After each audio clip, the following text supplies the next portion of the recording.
Hey, wrestling fans, this is the headliner Chris Michaels, and you're listening to Live and in Color with Wolfie D. Hey, this is Jimmy Street, host of the Live and in Color with Wolfie D podcast. Hear the life and times of professional wrestler Wolfie D. From his time in the territories with PG-13 to his time in WWE, ECW, WCW, TNA, and more. Nothing is off limits and nothing will be held back. Thanks again for tuning in. Here he is, Wolfie D.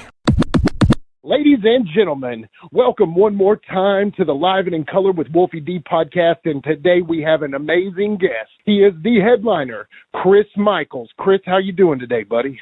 I'm doing great, man. How are you? We're doing well. Wolfie, how long have you known Chris? Man, I've known Chris since I was in diapers. I think so. Chris and I met, I believe the first time I met Flying Chris Klein was in, man, Chris, what year was that, man? That was like 1990 or something like that in Hartsville. 89 or 90, something like that. Yeah, it was a junior in high school. Yeah, man, and I had quit high school. You were better than me. I said, fuck it. But anyway, me and Chris, man, Chris, I know you remember this, man. Me and you went out there and had better matches than the guys that were on top of us. They thought they were anyway. I mean, I remember Chris could do, and this was, like me and him are saying, this was like late 80s, early 90s. Chris was doing a Frankensteiner like Scott Steiner used to do it. And I was taking it from him, and Chris, you know, wore the singlet like Scott Steiner and everything. And but me and him were going out there. I was in a mask. You remember that, Chris? I was in a mask. I remember. Airwolf, right? Airwolf, baby. And we were doing high spots that none of the guys that were, you know, what they thought on top of us was or whatever, and we were still on the show, man, and I guess that's why you're the headliner now, Chris, right? That's what the name says, but sometimes I feel like I'd be better off just being a curtain jerker. Don't kid yourself. Well, come on, Chris. Yeah, I'll tell you, Chris, you've always been, in my book, one of the best, in my opinion, one of my favorite guys to work with, man. You've always been solid, good. I mean, good shit from you, man. I've never had a bad match with you, I don't think. No, not whatsoever. And likewise on that, I mean, I don't know, it's like we're in sync. It's like we're always thinking the same move and don't even have to call it. Right. Hey, man, tell us about, because I told you I would do this for you because I love you like a brother. Tell us about, you got a book out, man. What's up with that? Man, this was a year ago, right as pandemic started, and I just found out I was going to have shoulder surgery. I happened to be talking to my lawyer at the time, who was, God rest his soul, Tracy's mother's lawyer. And he was asking me if I'd gotten Tracy's book yet and read it. And I said, no, I haven't. He told me he's going to send me a copy. And I just happened to be making the joke. I said, boy, could I write one? Ha, ha, ha. And he didn't laugh. And he said, well, I can make it happen. I said, are you serious? I said, because I seriously would like to try to do something like that. Yeah.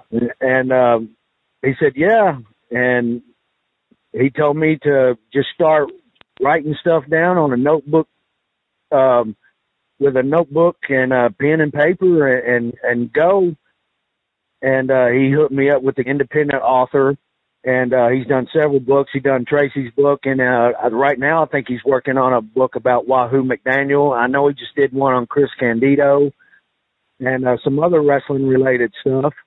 And after a year, I got a hold of the guy. I finished it up. I emailed it to him. He right away sent me a rough draft back. I had to add a few chapters and stories in there and all, and bam, it just seems like it was in no time. Here it is, and he's got it complete, and now I'm able to, share it with everybody. That's awesome, Chris, man. I'm glad that you got your story out there, because you always been, what people call in our business, the people don't really know, but you've always been a carpenter, man. You've always been that guy that you can make anybody look good. We know, OVW, you worked with fucking everybody that's a star now. I was there with you too, but I think I'll say this, man. I think you worked with more of the guys that are stars now than I did. Yeah, he had you and Brian in more of a tag team angles and stuff. And I when I first went to OVW, I started out with the light heavyweight title thing, and I worked Sean Casey every week for a year. Mm-hmm. And then it's like, bam, he turned me heel and teamed us up together. And that's when we started working with, Lesnar and Cena and Shelton and all those guys. Yeah. Yeah, Chris, you worked with pretty much everybody, man. You're in a way, man. You're a lot like me, man. You've been everywhere and worked with everybody, man. And I respect that, man. And I've always respect your work, and I always have loved working with you, man. Oh, likewise, right back at you. From what I remember about all the Nashville guys is there's a whole crew of them that call him Dad. And I know they mean that in a kind way, but there's a crew of guys out there that consider you're their wrestling father. And that has to be cool, too, because those are some good working guys out there, Well, that's just insane, because I'm still used to being called kid by the veterans, right. When I first broke in, hey kid, come here, or, hey kid this, hey kid that. And then it just seems like it's overnight. Now all of a sudden they're calling me Dad, and I'm like, what happened in the middle? Yeah. Like we said, man, this podcast is about 2 or 3 guys driving down the road, and we're just going to talk about some shit. Chris, the funniest thing, in a minute I want to get to you and Todd versus me and Jamie is Far Too Wild, but there's no way we can get out of this without talking about the fucking car wreck. No. Okay, so here's it's in the book. On it. Is it? Yeah, it's in the book. That's awesome. Okay, I don't know what your take on it was, but here's my take on it. We're going down I-40 from Memphis, headed to Nashville, and Chris was driving. Todd was in the passenger seat. I think I'm behind Chris, and Jamie is next to me. And we're driving. What was he driving, like a big, giant Malibu or something? Todd had a 77 shit brown Malibu. Okay. Yeah. All right. So there's the picture. There's the pictures. So we're going down the road, and fucking Chris is driving. And Chris, I love you, but you're not the best driver ever. But Chris, we're talking about something. When you got PG-13 in the back seat distracting you.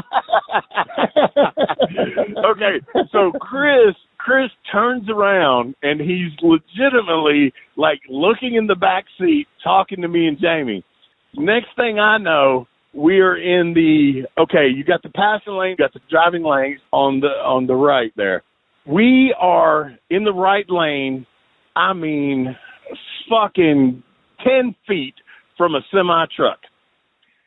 Which was going like 40 miles an hour. Oh, if you say so. He wasn't moving. Okay. All right, Chris. All right.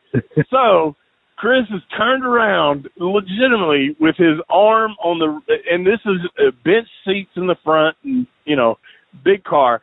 Chris is turned around with his arm on the back seat there, how you would turn around in a bench seat, and he's talking to me and Jamie, and we're legitimately, like I said, 10 feet from this fucking semi, and me and Jamie go, Chris, and we point forward, and he looks forward and sees that we're about to ram this truck in the back end. Chris jerks the wheel to the left, and you got to understand this big boat of a car we were driving. He jerks it to the left, and then he jerks it back to the right. And, okay, let me throw this in there. It had snowed, I think, Chris, the day before? Something like that. There was like just a thin patch of snow in the median grass. And so Chris jerks it back to the right. And the only way I can describe this in my memory is that it was like a cartoon, because we were sliding sideways next to this semi. When he jerked it back the other way, we were legitimately sideways in the passing lane, and this truck was in the slow lane. And so we're sideways. The way I can describe it as a cartoon character would be that I saw Chris and Todd in the front seat look back at me and Jamie, and I could see, you know that little thing in your throat? What's that little thing called? The uvula. Anyway. Well, if you hadn't asked me, I could have told you. Anyway, both of their mouths were wide open, and I saw both of those things jiggling as they both went, ah! And me and Jamie were going, holy fuck. And we slid backwards into the fucking median, and we thought we were going to go into oncoming traffic. This was on I-40, so you got two lanes. So we slid into the median, and we were backwards at this point, thought we were going to go into oncoming traffic on the other side of I-40, but thank God, for whatever reason, it stopped us in the median. You remember that, Chris? And we're facing back towards Memphis. Absolutely.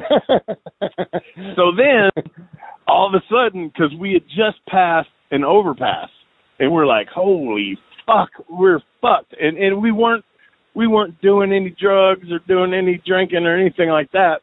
Suddenly, this state trooper from the underpass that we just fucking had a mess in pulls down to where we are. The cop comes over, and Chris, remind me on this, because I remember what I thought he said.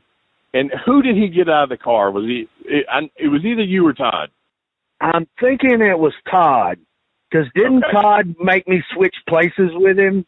I don't remember that. Or he was going to, and then the cop accused us of switching places? Yeah.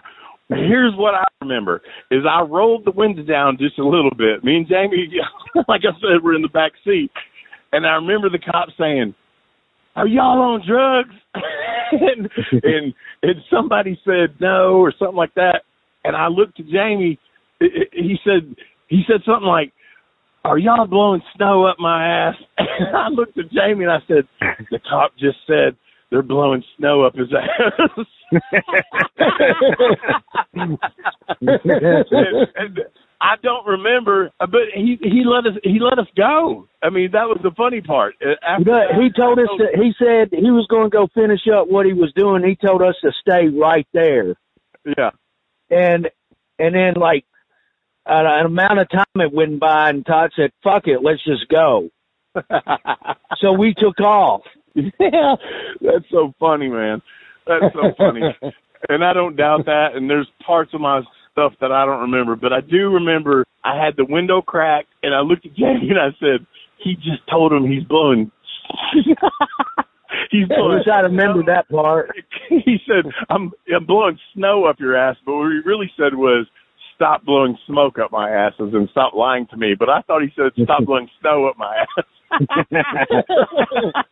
I wish I remembered that part.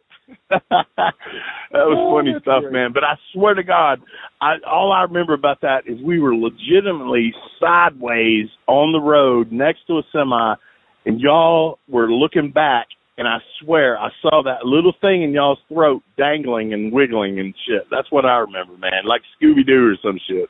I can remember, I think I said in there, and the way I've told the story before is that as we were hitting that median, that y'all are screaming like you're on a fucking roller coaster ride or something. Like y'all are enjoying it.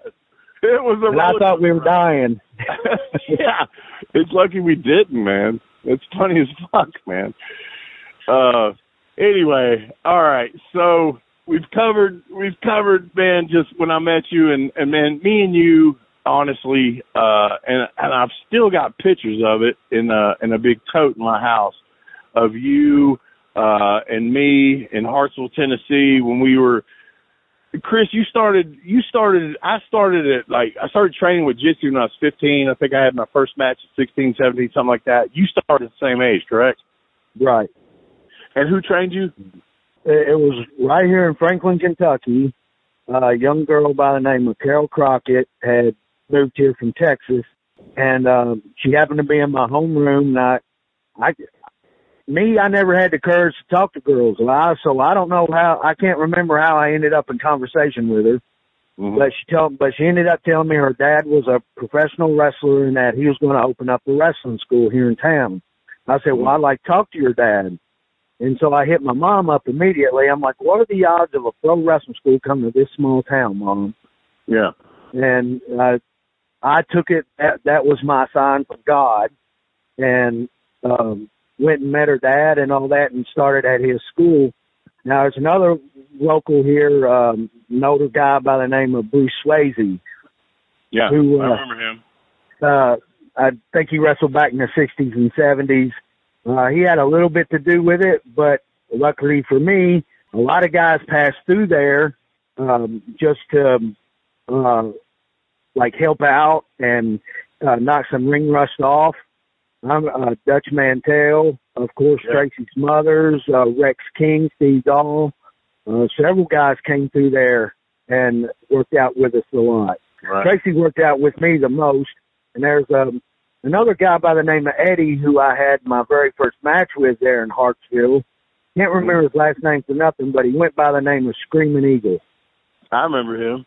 And I worked out with him a whole lot. All right, let me ask you this, man. All right, so, me and you were starting about the same time. You remember me when I was doing the Airwolf thing, and then me and Jamie got together.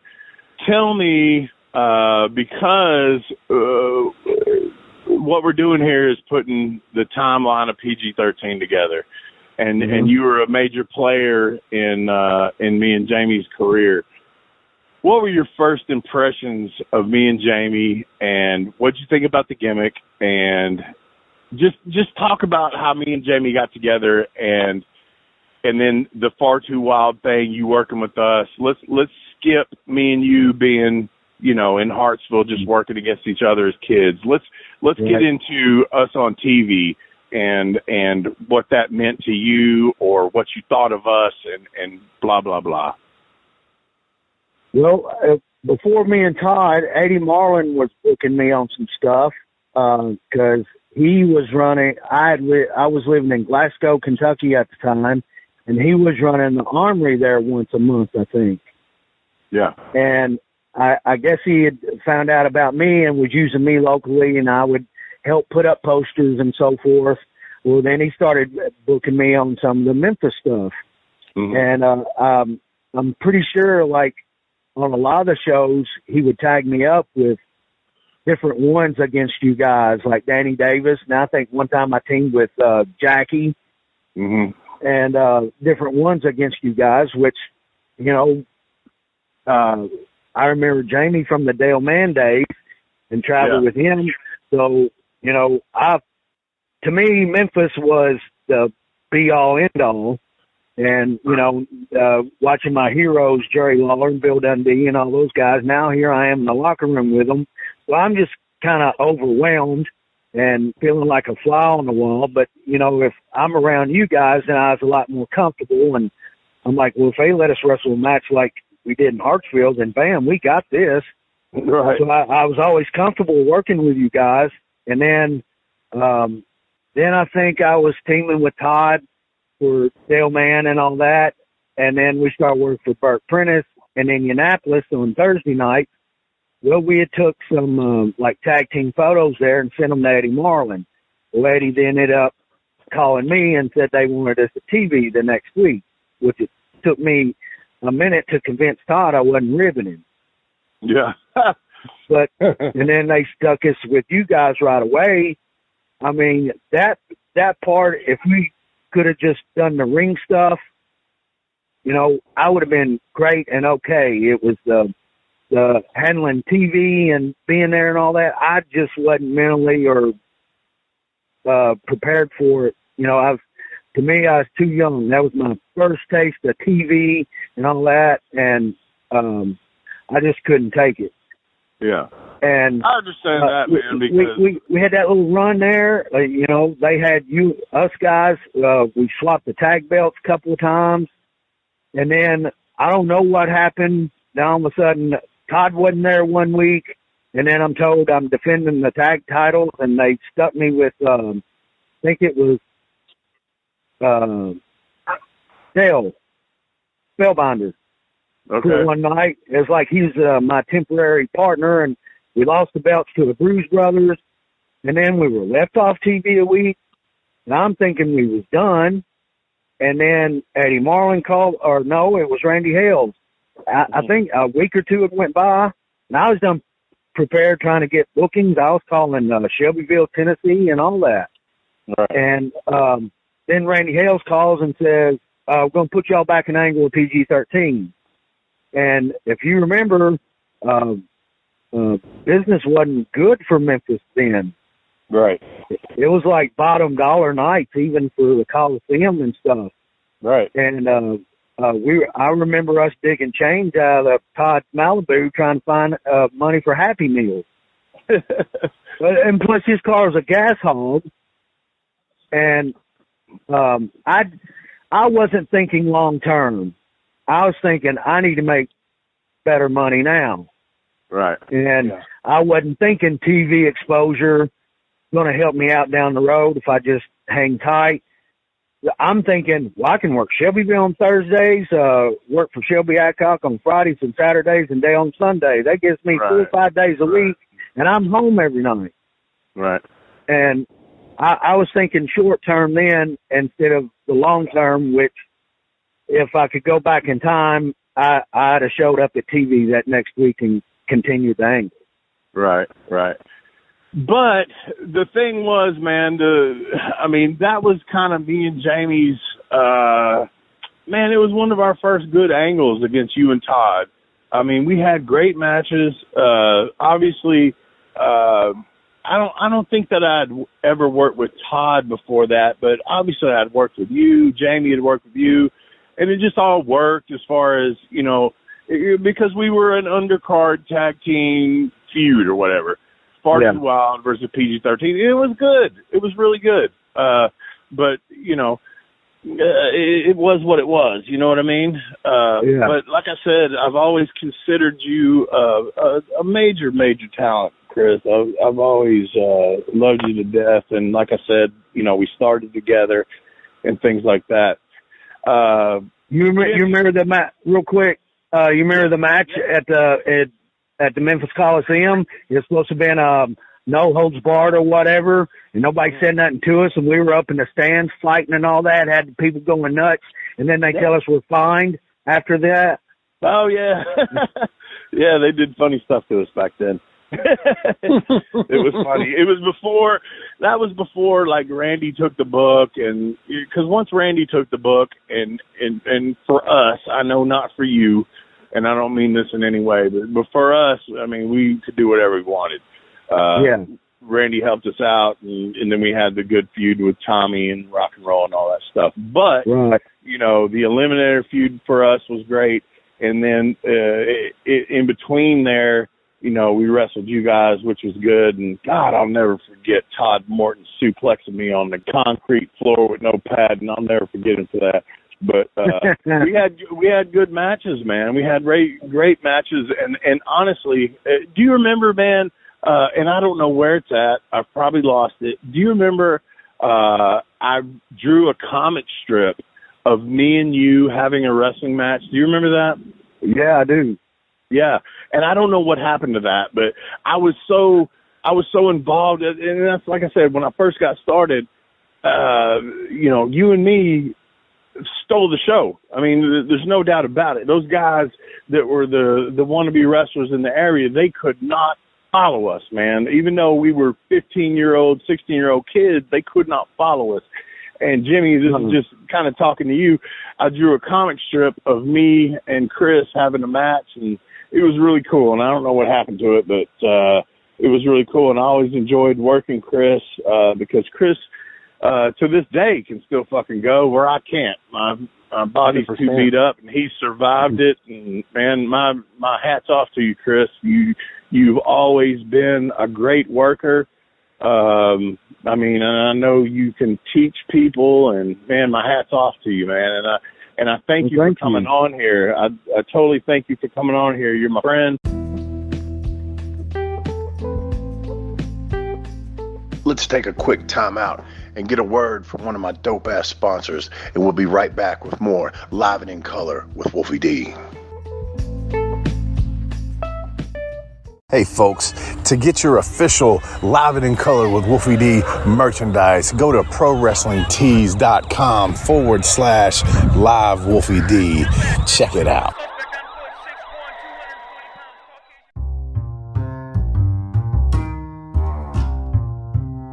If you're listening to Live and in Color with Wolfie D on Apple Podcast and like what you're hearing, go ahead and leave a 5-star rating. And while you're at it, write a review. Tell us what you liked. Tell us what you'd like to hear in the future. It's very important to us and always appreciated. Thanks again. Chris, you were always so kind to me. I was a know-nothing manager, and you were always super cool to me. If I ever had a question, you would answer it. Also, I just thought you had a cool vibe about you, and I think that's why all those guys call you dad, is because they look to you as somebody who's that guy that can lead them, you know. So I always appreciate you being really cool to me, man. Well, hey, that just goes to old saying growing up, man, to treat each other how you want to be treated, you know? Yeah. The golden rule, I think. So one of my questions is, you know, one of my favorite lines from Tracy that I've heard him say, and you've probably heard it a million times, was when the house was real low, he would peek out the curtain and he would say, well, boys, if they ride, I believe we can take them. Do you have any good Tracy one-liner at all? Man, with me and him riding up and down the roads, he would say, Chris, it's no cakewalk with you. I'll say, well, you're not a walk in the park. And he'd say that to me all the time. And then he'd point at a really nice house up on the hill or something as we was passing by, and he'd go, they ain't taking no bumps. Do you think he's ever took a backdrop? Yeah. Yeah. And then if there was a house with like a lot of cattle, he'd say, Wolfie, there's your family. Yep. I still use that to this day. I said that to the missus the other day. We passed some cattle. I said, there's your family. She's looked at me like, what the hell are you talking about? Yeah. I'm like, it's a joke. It's a joke. Well, you know, speaking of your family, I think Skylar's his name. Is he going to follow you in the footsteps? He looks just like you. He's a clone, I believe. Yeah, no, he loves following me and going to shows with me and keeps up with it and all that, but he has not had one desire to step foot in the ring himself. Yeah. Kind of looks like a rock star, but you kind of do too, so. Yeah, well, he went on and surpassed old Dad. He got that gig with the Walking Dead there for a minute. That's right. Was doing that, and, you know, he's about to finish up college, and think he's going to end up, he's going to be in the music industry behind the scenes. Awesome. Yeah. Well, that's very cool. Well, Chris, I think it was about 6 months ago, maybe a year, you were doing bumps in the ring by yourself, truly working without a broomstick. You were working with yourself. What brought that on? What decided to make you want to show that? That was awesome. Well, you know, coming back from the surgeries I've had and all that in the past, you know, I just ended up saying I'm going to go back, and it would be off the cuff. I would just pick my date and all that and hop back in there like I'd never missed a beat. But with my age now and the severity of the shoulder surgery, I'm like, I need to test the waters, because, you know, it was coming up on a year I'd been out of the ring, and I'm like, I need to test this out first before I just hop back in there. Yeah. And I think I was waiting on somebody that day that's supposed to come work out with me, and they couldn't make it. And I had my oldest daughter with me, who desires to do this and be a diva and everything. Okay. So she was there with me, and I said, hey, record this. And it just popped in my head, and I just wanted to see what it looked like back, and I showed it to my son. He's like, you need to post that. I'm like, are you sure? Are you serious? I said, I'll probably get a lot of slack for it. And I got mostly laughs and positive feedback on it, which was surprising to me. But it was just as a joke, just to see what it looked like on film, and then my son talked me into posting it. Yeah. I mean, it went viral, didn't it? It was crazy. I think I even saw Wolfie comment, and, it was like, Chris, you were doing the Kurt Hennig bumps in there, man. I remember somebody said, don't let Cornette see that. Oh, yeah, he'll fall to pieces. I'm like, how could I destroy the business anymore? Yeah, I mean, I don't think that can be done, man. Yeah, well, let me ask you this question. We're going to head into current affairs. DJ, hit the music. It's a current affair. It's a current affair. Love it in color. It's a current affair. Love it in color. All right, we're back to current affairs. The one thing that bugs me is when people, they're running back and forth in the ropes and they do a clothesline, and the guy swinging for the clothesline, he basically lifts his arm straight up because the guy didn't get down low enough. And those kinds of things really telegraph the industry to me, with the collective people that gather outside of the ring on the team or the team that's against them. They all gather together for that suicide dive.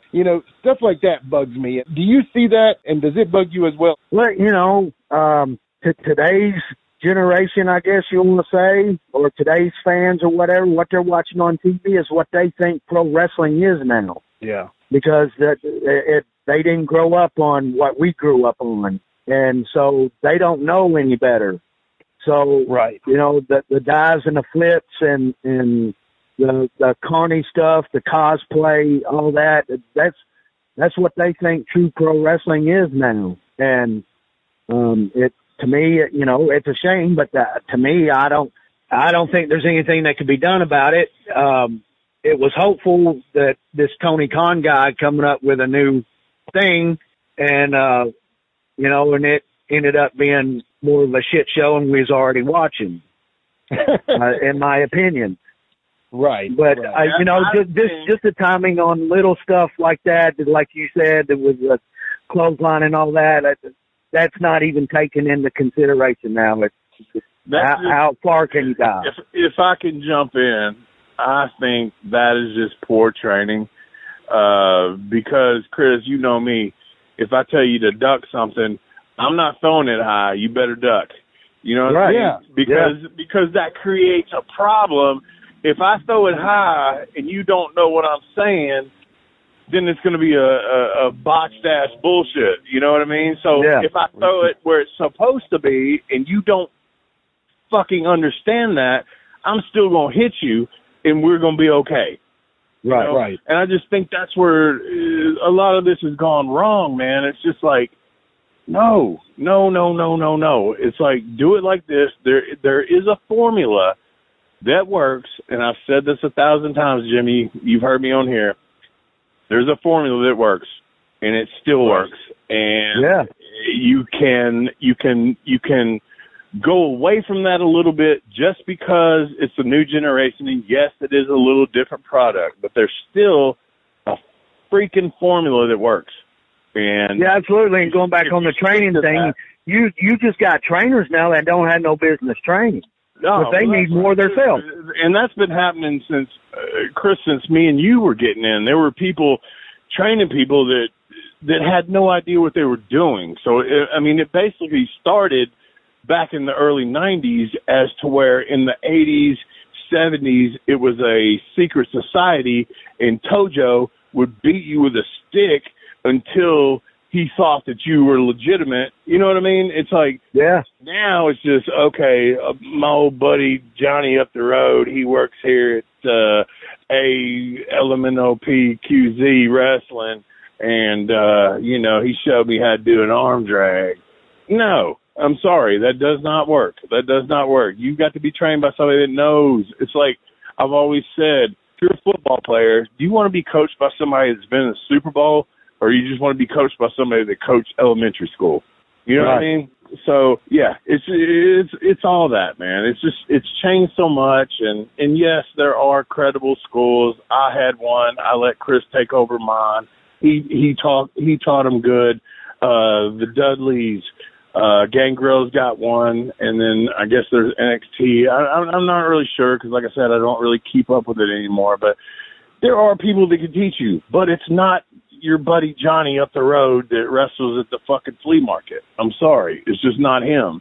And to me, that is what's happened, because those people are getting into the business, and then they might have some money because they own a garage or they own whatever, and they've got some money, and they run a little local show that, they can pay everybody fucking $10, and then you have a show, and then people show up, and they're like, this is what wrestling is in my town. That's not what it used to be. Exactly. Yeah. And not to cut in here because this is amazing, but Chris, I know you've been back and forth from the Performance Center. What are you seeing down there? Is that kind of what you see, or, how's that vibe down there going?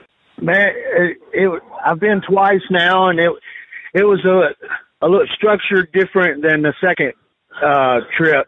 The first trip, I was actually assigned certain main coaches' classes to step in on or set in on, and they're like, at such and such time you're with Robbie Brookside's class, and at 1 p.m. you're with so-and-so and all that. But the second trip, it was me and Kenny Dykstra as the guest coaches, and we just kind of floated around. We were like floaters. We would go to certain classes and set in on it, and then they would ask, you got anything to add here, Chris, or you got anything to add here, Kenny? And then some of them would have film class, and they would review their match from the week before that they had on a spot show for NXT, and they would go over their stuff, and then you just kind of chime in and give them your 2 cents worth. But, it's like, at first I'm like, I thought these were guys paying to go there, but these guys are getting paid. Yeah. It's a factory for wrestlers. Yeah. And you know what, Chris? I'm glad you said that, because that was the thing for me. And Jimmy, this will be something for me and you later on.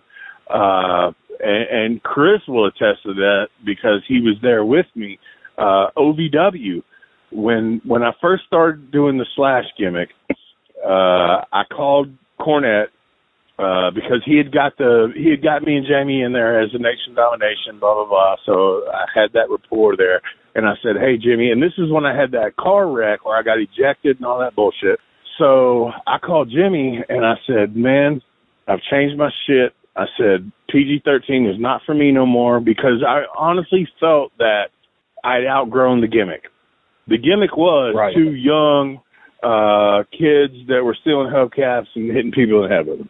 Yeah. At that point, I was getting older and blah, blah, blah. So I changed my shit to Slash, and I called Cornette, and I said, "Hey, man," I said, "I got this new shit." This was after my car wreck now. And I said, "My name is Slash Killings. I've shaved my head, blah, blah, blah." And he said, he saw the pictures. I said, "I got this fucking eye cut out, blah, blah, blah." He said, "I love it." He said, "But drop the last name." He said, "I want you to just be Slash." And that's when he brought me to OVW. And Chris was up there. And Chris, me and you, damn, worked with everybody that was somebody, right? Yeah. Give us some names. Yeah. Shit, Randy Orton, fucking Brock Lesnar, Shelton Benjamin. Who else, Chris? John Cena, Batista. Yeah, Batista was in my group. I never worked with Cena, who stole my gimmick. This is when me and Sean worked with him when he was teaming with Rico Constantino. Rico, I remember Rico. He was good. Whatever happened to him? Last I'd heard about him, he was in some bad health, and they were like kind of doing a GoFundMe thing for him. Yeah, but so me and Chris have been there with a lot of the guys that are there now that are fucking on the Avengers and fucking doing movies and shit. And we fucking helped them, I fucking helped Kurt Angle. They sent him to Memphis, and he worked with me all the time. I fucking helped him. Chris helped a bunch of guys, and, so I can, and that's why I'd really like to read your book, Chris. There's guys like us that we went up there And I don't think I told you this, Jimmy. And Chris, you may remember this.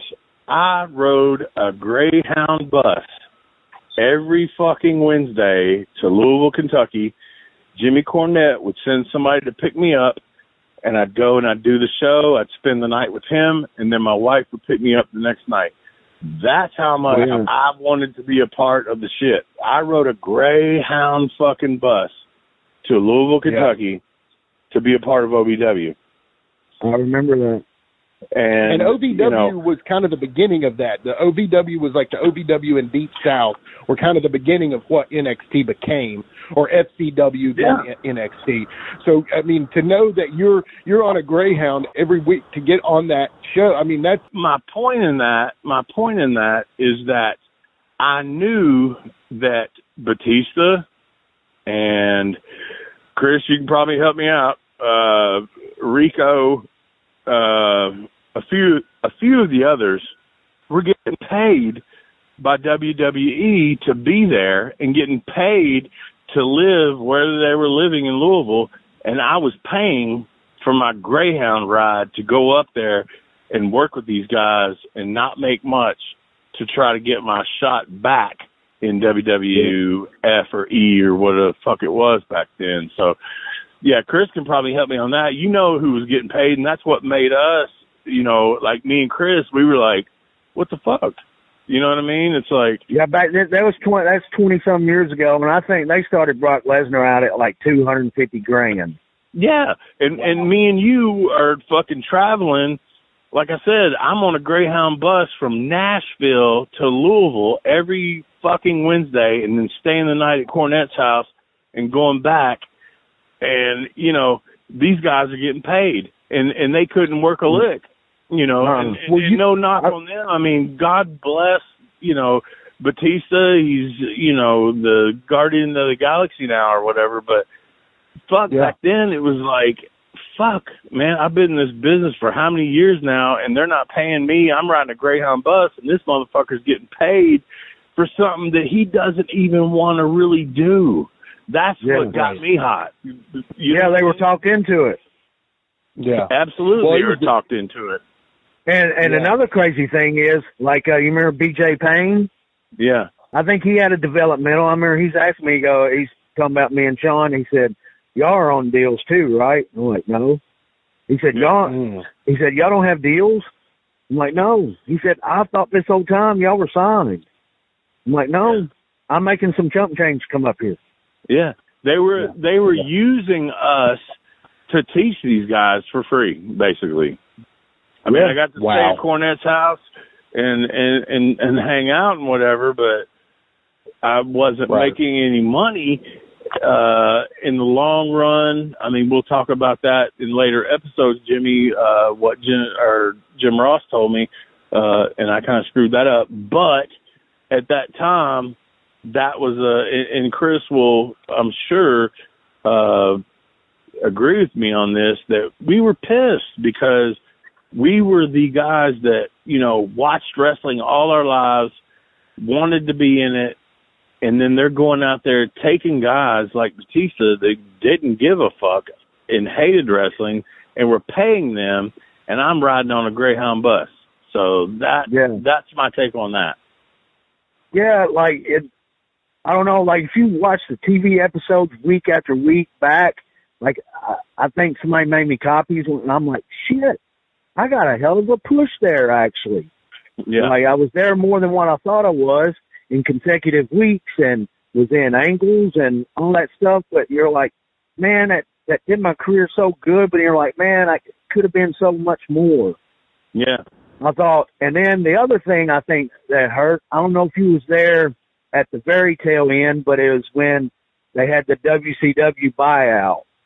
Mm-hmm. And they sent all those guys there that they wasn't using, and Cornette had to do something with them, which I found out later through listening to Cornette's podcast stuff, that when he was dealing with Jim Ross, everything was smooth sailing, but then when he had to answer to John Laurinaitis, that's when everything started going south. And then the WCW buyout, and he stopped using us, and I'm like, why aren't you using us, Jimmy? And he's like, I have nowhere to put you. And he said, I don't want to put you in the ring with these green guys I got that WCW signed. He said, I don't want to get you hurt because you still got to work. They don't. He said, I just don't have nowhere to put you. Yeah. Yeah.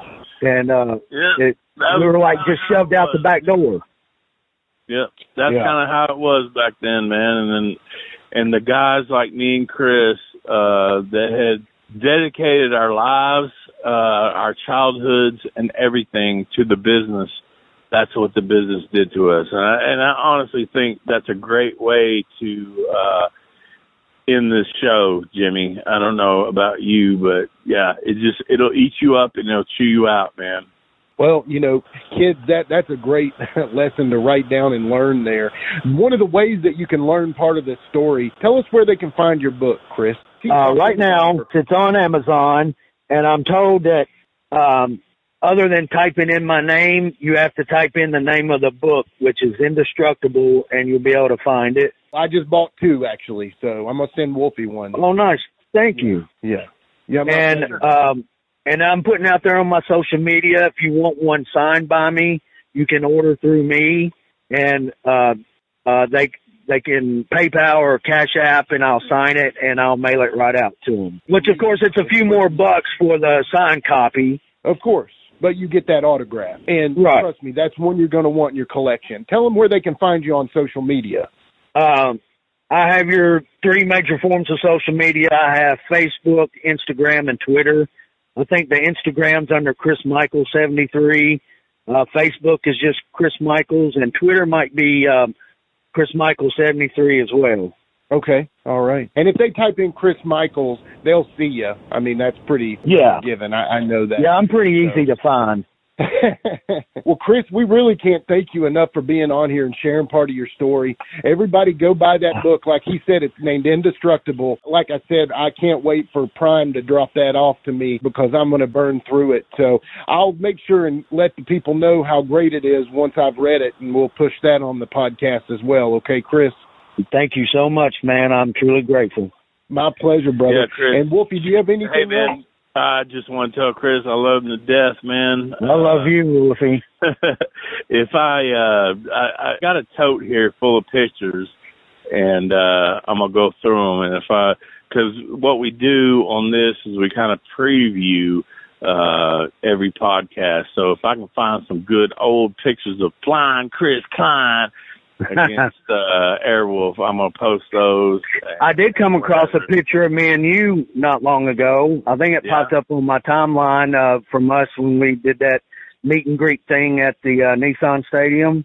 Cool. Yeah. Awesome. Yeah. But I want to go way back older than that, man. Yeah, we make kids and man, like I said, I wrote a comic book about me and you, and that's how much it meant to me. And I knew that you were a great worker, and I knew I was a great worker, and I just thought that me and you had chemistry from the beginning, and then the Far Too Wild thing, and just hanging out with you for all the years that we've been together, man. I might not have survived it as long as you have, bless your heart. My back is jacked up, and my hip is too, and I tip my hat to you for being able to still do it. But I'm getting there, Michaels, and I love you, Wolfie. And thank you for coming on here. And it's been a great hour with you. And thank you for having me. Yeah, man. Thank you so much. Thanks for coming on, Chris. Take care. Thank you, man. Thanks for having me.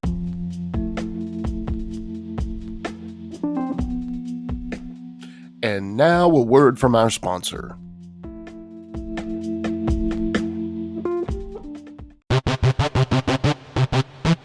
Ladies and gentlemen, welcome to Give Me Back My Pro Wrestling, the podcast that's based on the old school but can still help you find the good stuff from today. Jimmy Street and the Plastic Chic, Jared, are the undisputed tag team champions of the wrestling podcast world. From thought-provoking topics to superstar interviews to action figure expertise. This team does it all, and all they ask is, give me back my pro wrestling!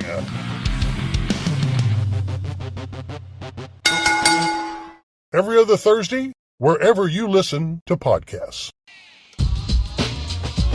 That's right, it's the talk of Middle Tennessee, the channel you love to hate and the channel you hate to love. It's Brian Turner from Brian Turner's VHS Rehab. And if you're looking for matches from Wolfie D to Jerry Lawler to Dusty Rhodes and the team that put a pimp before your eyes and a goatee between your thighs, Booty Call and Athena, go to lostwrestling.com. See, I made it easy for you. Brian Turner's VHS Rehab. Booyah.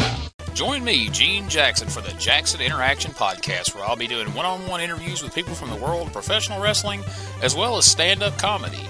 You can get them anywhere podcasts are available in both video and audio form, but you can find them all at genejacksonpod.com.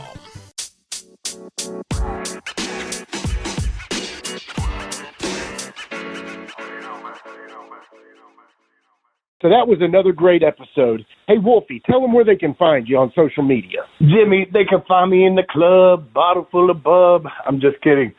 They can find me on Facebook. My personal page is Warren Wolf, WOLFE. I'm on Instagram at Warren Wolf 13. You can always find us on Facebook, Twitter, and Instagram at Live Wolfie D. And then on YouTube at Live and in Color with Wolfie D Podcast. Our website is anchor.fm/Wolfie D. Here's the thing. Wolfie always has offers for his autographed photos. He has a selection of some awesome photos from throughout his career that he will autograph and personalize any way that you want him to. Just contact him either directly at his personal Facebook page or through any one of our other pages, and we'll make sure you get in contact directly with Wolfie. Get those photos, right, Wolfie? Yeah, I've got some good stuff on there, to help with the podcast. Folks, if you can't get out to a show to meet Wolfie D, there's nothing like that, especially for the fans of PG-13 and Wolfie D. Also, do you have a product or business you'd like Wolfie D to talk about? Let us know about it by leaving a recorded message over at anchor.fm/Wolfie D/message. Leave your name and contact info and we'll get back to you. Once again, that's anchor.fm/Wolfie D/message. And before we go, you can always find me, your host, Jimmy Street, at jamesrockstreet on Twitter, Instagram, and YouTube. And hey, Jimmy, before we go real quick, I just want to add in there, from the bottom of my heart, I really appreciate, first of all, the work you've done for this podcast. You have worked your butt off. Secondly, the people that are liking the page. Beyond that, even more, is the people that are listening. And we really appreciate that. Yeah, and remember, guys, the podcast drops a new episode every Monday at noon, and our past episodes are streaming now on demand on all major podcast formats. Thanks again. I got a cap for your dome. He got a cap for your dome. I got a cap for your dome. He got a cap for your dome. He got a cap He got a cap for your dome. And here we go. The original white boy that came out sagging, not bragging, don't be hating, cause I'm spitting the truth. Still live and in color. Don't rush your mother, utilize a hubcap, unlike any other. Back in the day, I was NOD, and I was P to the G, plus the 1 and the 3. In case you forgot, they call me Wolfie D. Been cloned and copied so many times, tired of suckers taking credit for what is mine. You know who you are without me name dropping. Wrestling's first white boy coming out hip hopping. Been doing it like this since '92. Laid low for a while and you thought I was through. Listen real close to these rhymes that I've injected. This shit's so sick it makes your ears get infected. Mad skills, no faking, there is no one great. Cause I'm bringing more folks than Obi-Wan or Vader. Not here to play games, so you better beware. You don't like me, so what? I really don't care. Like time I keep ticking and I can't be stopped. You sucker step to the side unless you wanna get dropped. With my finish, I'll straight knock you out. Please allow me to tell you what it's all about. I'm gonna wind it up, then I'm driving it home. It's Wolfie D, baby. I got a cap for your dome. I got a cap for your dome. He got a cap for your dome. He got a cap for your dome. This has been a James Rock Street production.